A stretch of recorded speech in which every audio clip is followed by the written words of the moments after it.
Only happened yesterday, but I'm looking. You said last night that it's treason.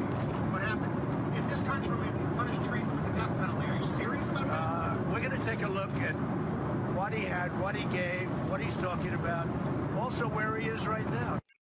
As you can probably tell already, the president spoke on board Air Force One, recorded in audio form and not by cameras, while traveling from Montana to North Dakota.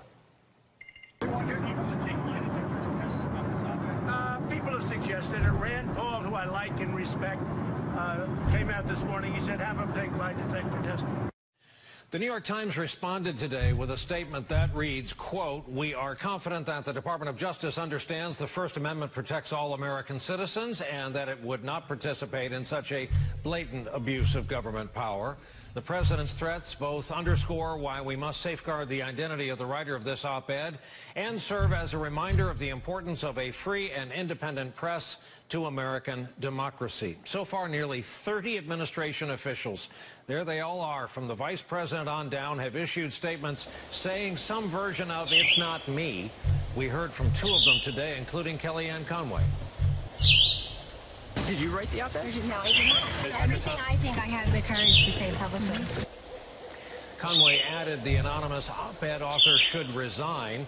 The U.S. ambassador to the United Nations, Nikki Haley, also weighed in, writing her own "It's Not Me" op-ed for the Washington Post, which was in turn posted this afternoon. She writes, quote, "I don't agree with the president on everything. When there is disagreement, there is a right way and a wrong way to address it. I pick up the phone and call him or meet with him in person."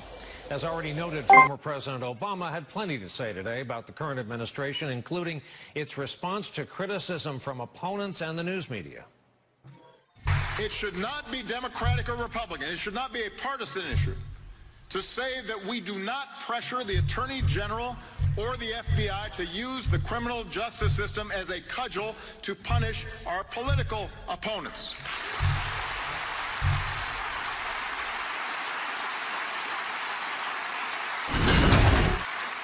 Or to explicitly call on the Attorney General to protect members of our own party from prosecution because an election happens to be coming up. It shouldn't be Democratic or Republican to say that we don't threaten the freedom of the press because they say things or publish stories we don't like.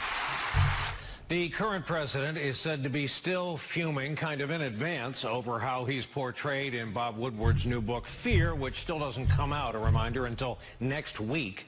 One of the juicier anecdotes reportedly involves former chief economic advisor Gary Cohn going in and swiping a letter off Trump's desk so he wouldn't see it or sign it. The letter would have ended a trade agreement between the U.S. and South Korea. Woodward shows the letter in his book. Today, Trump said it's just not true.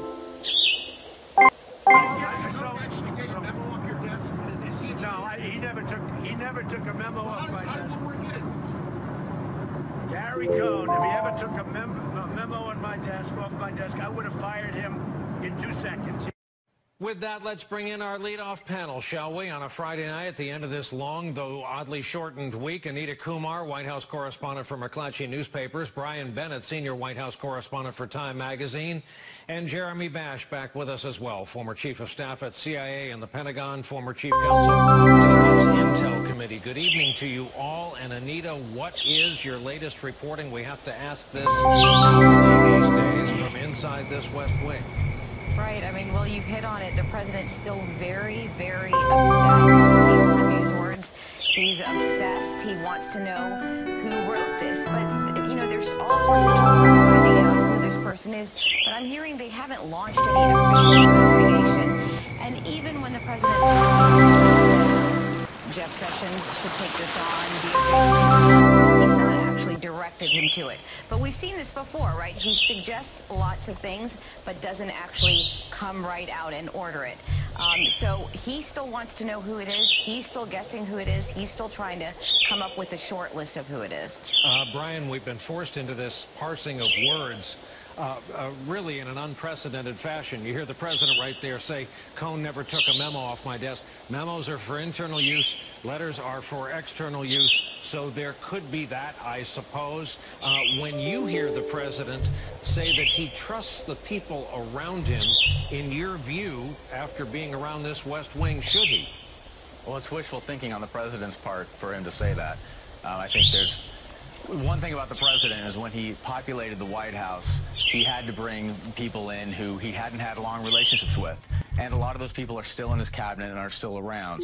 And that's just a product of the president being an outsider and not having a deep bench of people and advisors when he came into the White House.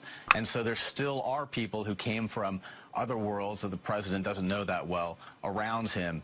And the fact this op-ed came out has set that in relief and made the president even more paranoid that some people who he doesn't have many-year relationship with may be trying to undermine him. Jeremy Bash, what would be the problem with the president, after labeling it a national security issue, assigning the levers and machinery of government, in this case his Justice Department, to go after, root out, discover, and probably go after an anonymous author from within his own ranks? Well, it's completely inappropriate to use the apparatus of the government, the national security authorities and capabilities of the U.S. government to go try to squelch political dissent.